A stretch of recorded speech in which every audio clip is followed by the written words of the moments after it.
आप सब ने अपने जीवन में एक कहावत तो सुनी ही होगी कि एक चुप 100 को हराए। सुनी है ना? और इसीलिए कई बार हम जीवन में चुप रहते हैं, मौन रह जाते हैं, क्योंकि यह सत्य है कि एक मूर्ख के लिए मौन रहने से अधिक श्रेयस्कर उत्तर और कुछ भी नहीं हो सकता। परंतु क्या जीवन में सदैव मौन रहना, सदैव चुप रहना क्या उचित होता है? नहीं। जहां पाप का बल बढ़ रहा हो, जहां छल हो रहा हो, वहां मौन रहने से अधिक गंभीर अपराध और कुछ नहीं हो सकता। मौन रहकर कदाचित आप समस्या से बच जाएं, परंतु आप संसार को समस्याओं में उलझा देते हैं। इतिहास साक्षी है कि पापियों के उद्दंडता ने संसार को इतनी हानि नहीं पहुंचाई जितना कि सज्जनों के मौन ने पहुंचाई। यदि कोई मूर्ख बोल रहा है तो मौन रहना उचित है, परंतु यदि कहीं अपराध हो रहा है, छल हो रहा है, तो उठिए और विरोध कीजिए, क्योंकि आप भले ही ना सही, परंतु आपकी आने वाली पीढ़ी इस पाप के दंड को अवश्य सहेगी।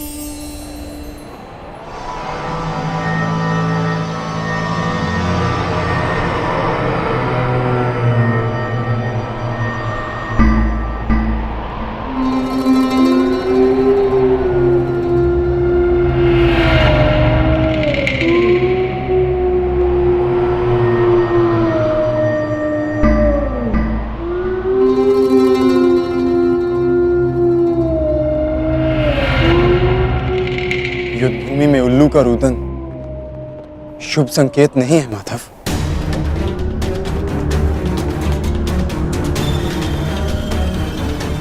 हाँ पार्थ, कदाचित आज का दिन, ये युद्ध कठिनाइयों से भरा होने वाला है। आज की परिस्थितियों के लिए सज्ज रहना पार्थ।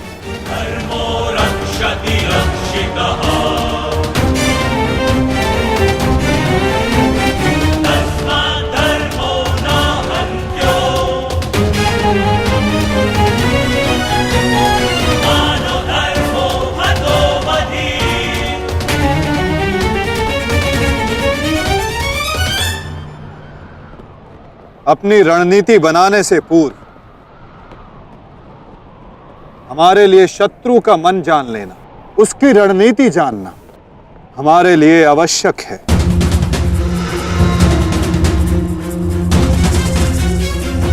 सबको ज्ञात है ना कि आज शत्रु का लक्ष्य क्या होगा? युधिष्ठिर को बंदी बनाना हमारा आज का लक्ष्य होगा।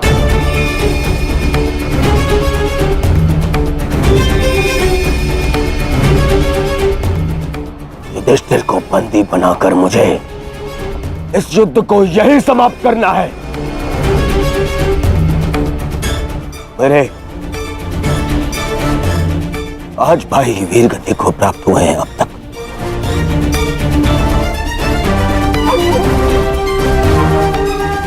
श्रद्धांजलि श्रद्धांजलि देनी है मुझे उन्हें।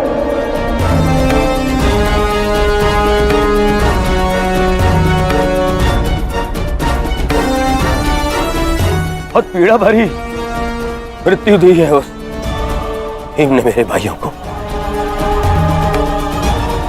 इन पांडवों को इतनी पीड़ा दूंगा कि अपनी मृत्यु की भिक्षा मांगेंगे ये मुझसे।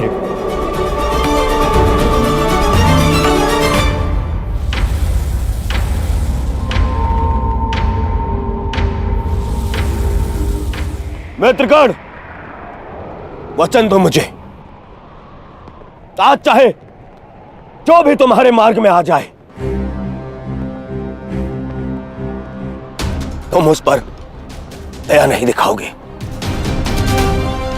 आज चाहे जो कोई भी आ जाए, तुम अपना सबसे तीव्र प्रहार उस पर करोगे। वचन दो मुझे मित्र। तुम्हारा आदेश मेरा वचन है मित्र। आज शत्रु कर्ण का एक भिन्न रूप देखेंगे।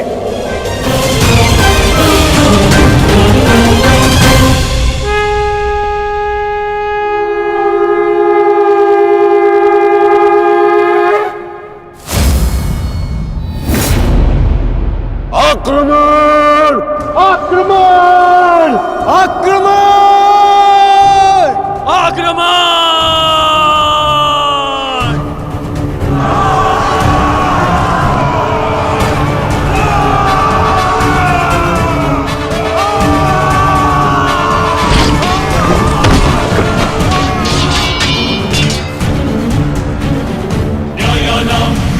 उल्कास्त्र।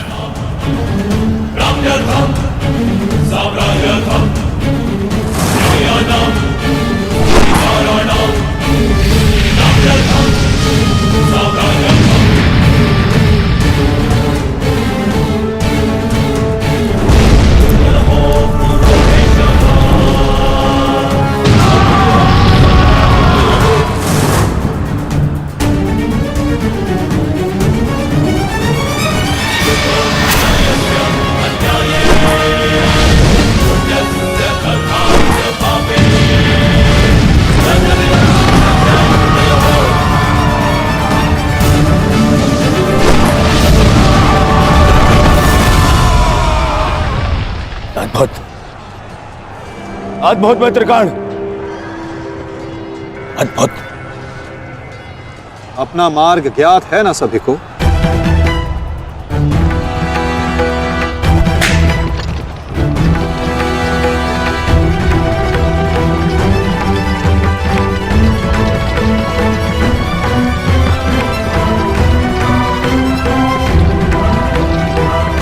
ये क्या कह रहे हो संजय? युधिष्ठिर सेना के पिछले भाग की ओर बढ़ रहा है। कहीं कहीं उसे हमारी रणनीति का भान तो नहीं हो गया? कौरव युधिष्ठिर को बंदी बनाना चाहते हैं। ये तो मुझे ज्ञात नहीं है महाराज, किंतु युवराज दुर्योधन इस बात से बहुत व्यग्र हो रहे हैं।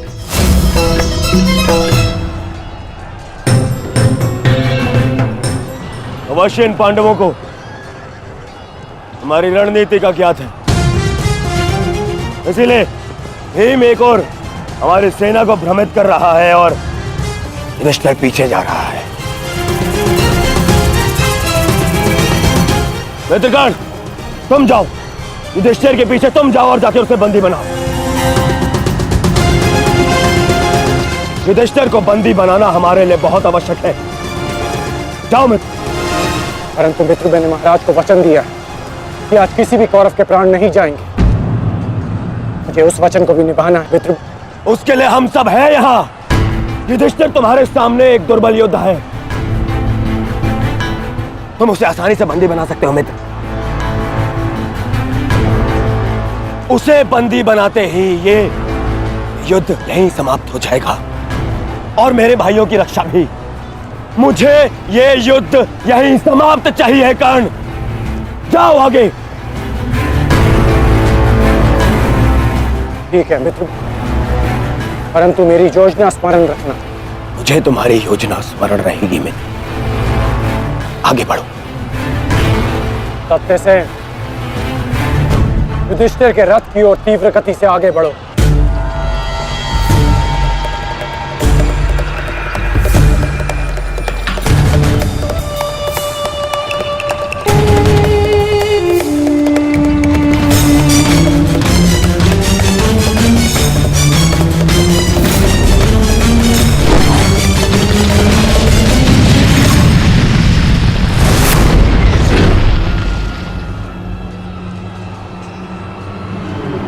योद्धा शत्रु की ओर आगे बढ़ता है, उससे पीछे नहीं भागता।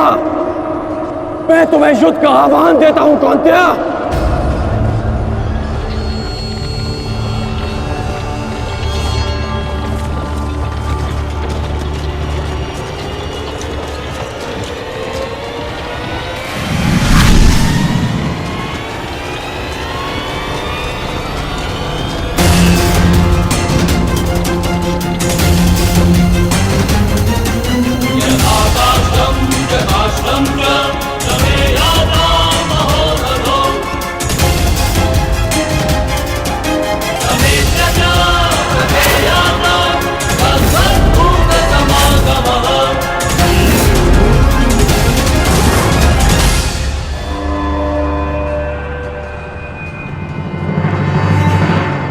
कौंतेय तुम्हारा आवाहन स्वीकार करता है।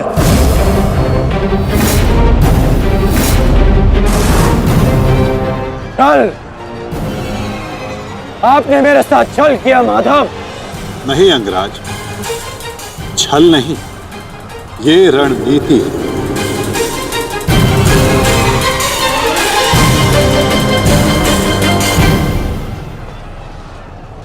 ये युधिष्ठिर का रथ है और इस पर युधिष्ठिर को विराजमान होना चाहिए था। वो तुम्हारी भूल है अंगराज, क्योंकि तुमने रथ को नहीं, रथी को युद्ध के लिए ललकारा है।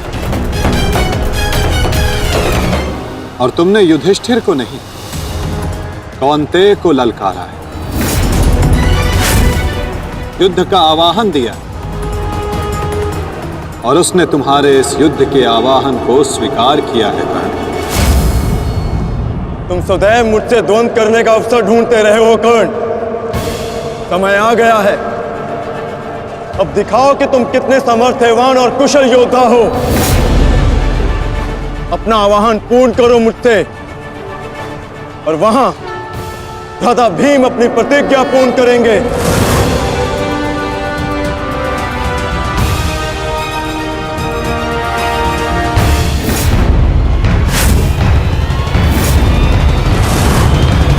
आज मैं 95 कौरवों का अंत कर दूंगा।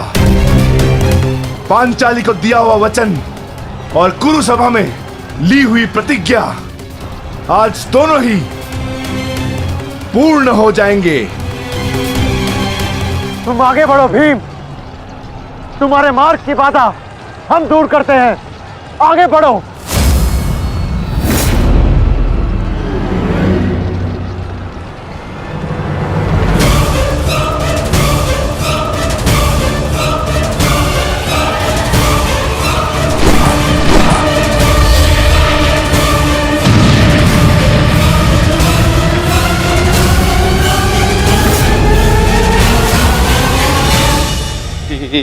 ये क्या कह रहे हो संजय? वहां वासुदेव ने काट से कर्ण को फंसा दी और यहाँ भीम हमारे व्यू में प्रवेश कर चुका है। शेष तीनों पांडव उसके पीछे हैं। अब कौन बचाएगा मेरे पुत्रों के प्राण? कौन करेगा उनकी रक्षा?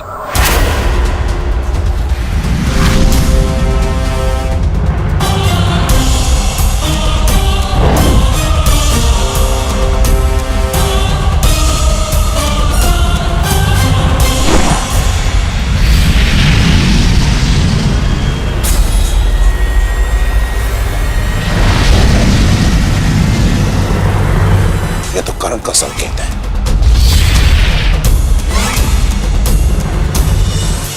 तुम कोई भी संकेत दे लो कर्ण, तुम्हारी सहायता के लिए यहां कोई नहीं आ पाएगा, और ना ही मैं तुम्हें कौरवों की रक्षा करने के लिए यहां से जाने दूंगा।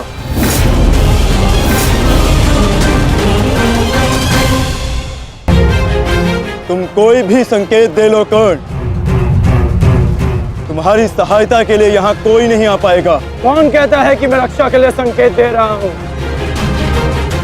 माधव भले ही तुम्हारे सारथी हैं, किंतु इनकी नीति मैं तुमसे अधिक पहचानता हूं। तुमने भले ही माधव की सहायता से मुझे युद्ध क्षेत्र से अलग कर दिया, किंतु मेरी रणनीति को विफल नहीं कर पाओगे अर्जुन।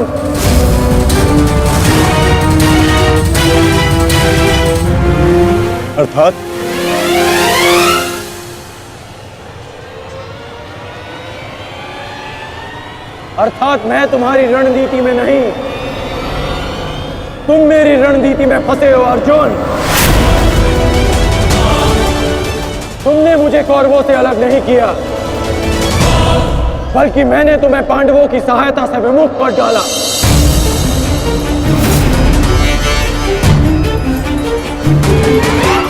अब तुम भीम की सहायता नहीं कर पाओगे अर्जुन, और भीम किसी कौरव का वध नहीं कर पाएगा।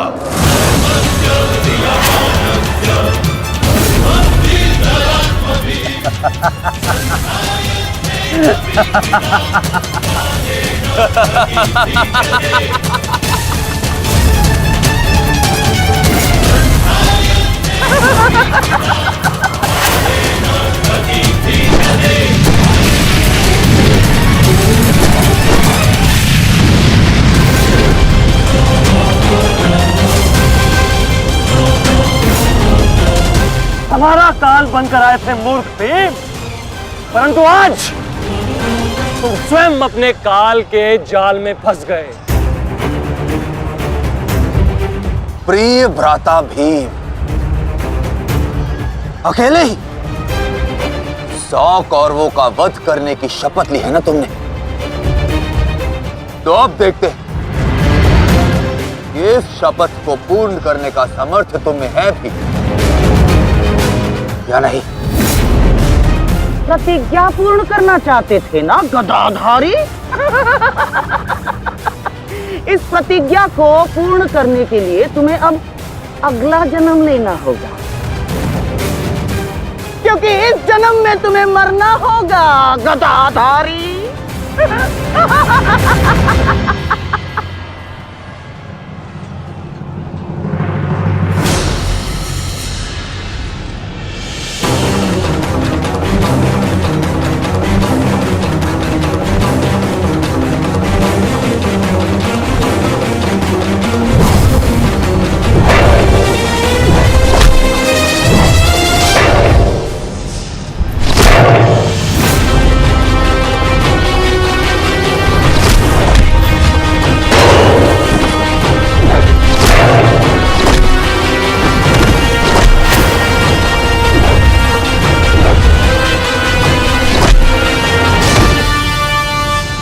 तुमने मेरे भाइयों को बहुत निर्दयता से मारा है भीम। आज मैं तुम्हारे लहू से उनका तर्पण करूंगा। और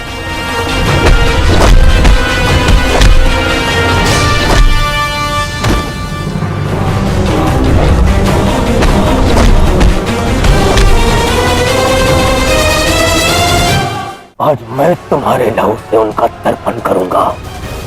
आज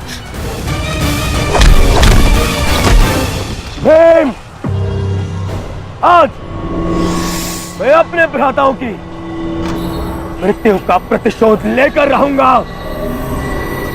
सावधान!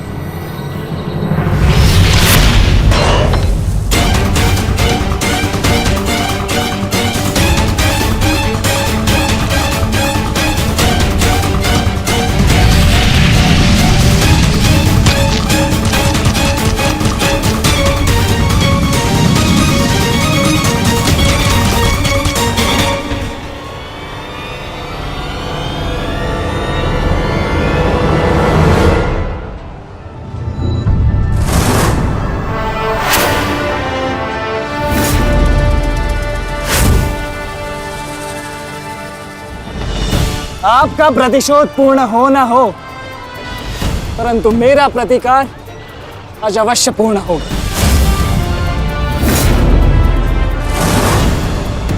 अभिमन्यु, 2 योद्धाओं के बीच में आना युद्ध नियमों के विरुद्ध है। 6 महारथियों ने अकेले ताचरी भीम को घेरा है। नियम तो आपने भंग किया है, तो अब यह अधिकार मुझे भी है।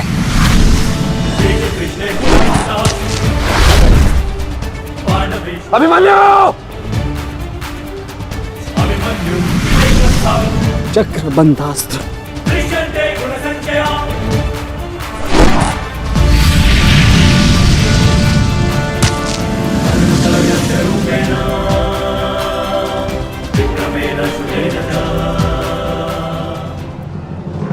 अभिमन्यु, तुम भूल रहे हो, मैं तुम्हारे पिता के आचार्य का पुत्र हूं। चक्रबांध अस्त्र का तोड़ मैं जानता हूं। चक्र विपरीत अस्त्र